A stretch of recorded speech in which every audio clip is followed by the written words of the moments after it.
তামিমের শঙ্কা, জাহানারার অভিযোগের তদন্তে স্বাধীন কমিটি চান সাবেক অধিনায়ক। সম্প্রতি এক সাক্ষাৎকারে বাংলাদেশ নারী ক্রিকেট দলের সাবেক অধিনায়ক ও পেসার জাহানারা আলম বিসিবির সাবেক নির্বাচক, ইনচার্জ ও টিম ম্যানেজারের বিরুদ্ধে যৌন হয়রানি ও মানসিক নির্যাতনের গুরুতর অভিযোগ এনেছেন। তার এই অভিযোগের পর দেশের ক্রীড়াঙ্গনে শুরু হয়েছে ব্যাপক আলোচনা। ইতোমধ্যে বাংলাদেশ ক্রিকেট বোর্ড বিসিবি ৩ সদস্যের একটি তদন্ত কমিটি গঠন করেছে অভিযোগের সত্যতা যাচাইয়ের জন্য। তবে এই তদন্ত নিয়ে শঙ্কা প্রকাশ করেছেন জাতীয় দলের সাবেক অধিনায়ক তামিম ইকবাল। রোববার রাতে সামাজিক যোগাযোগ মাধ্যম ফেসবুকে দেওয়া এক পোস্টে তিনি বলেন, জাহানারা আলম অভিযোগ করার পর আরও অনেকেই মুখ খুলতে শুরু করেছেন, যা খুবই আশাব্যঞ্জক।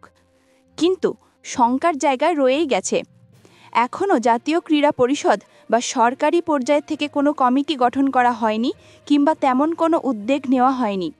যাদের বিরুদ্ধে অভিযোগ আসছে তাদের অনেকেই বিসিবির উঁচু পর্যায়ের পদে আছেন। তাই বিসিবি তদন্ত কমিটি নিয়ে নানা সংশয় থেকেই যাচ্ছে। তামিম আবারও একটি স্বাধীন কমিটি গঠনের আহ্বান জানিয়েছেন। তার মতে, সরকার বা মন্ত্রণালয়ের নিষ্ক্রিয়তা ভীষণ দুঃখজনক। দ্রুত একটি স্বাধীন তদন্ত কমিটি গঠন করা উচিত, যেখানে বিসিবি সংশ্লিষ্ট কেউ থাকবেন না।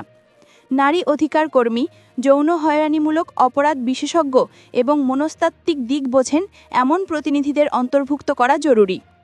তামিম আরও বলেন, যারা মানসিক বাধা ভেঙে মুখ খুলেছেন তাদের প্রতি আমি গভীর শ্রদ্ধা জানাই। এখনও যারা ভয়ে বা সংকোচে মুখ খুলতে পারছেন না তাদের বলছি, ইটস নেভার টু লেট, আওয়াজ তুলুন, আমরা পাশে আছি। বিসিবিতে এখন একটা স্লোগান শুনি, ক্রিকেট ফর অল, কিন্তু তার আগে দরকার সেফটি ফর অল। স্ট্যাটাসের শেষে তিনি দেশের সব খেলাধুলার প্রতি সম্মান দেখানোর আহ্বান জানিয়ে লেখেন, দেশের সবচেয়ে বড় ক্রীড়া ফেডারেশনের দায়িত্ব সবচেয়ে বড়। প্রতিটি খেলাই আমাদের, প্রতিটি খেলাই বাংলাদেশের। তামিমের এই মন্তব্যের শেষাংশে আসিফ আকবরকে ইঙ্গিত করা হয়েছে বলে মনে করা হচ্ছে, কারণ সম্প্রতি ফুটবল নিয়ে আসিফ আকবরের মন্তব্যও ক্রীড়াঙ্গনে ব্যাপক সমালোচনার জন্ম দিয়েছে।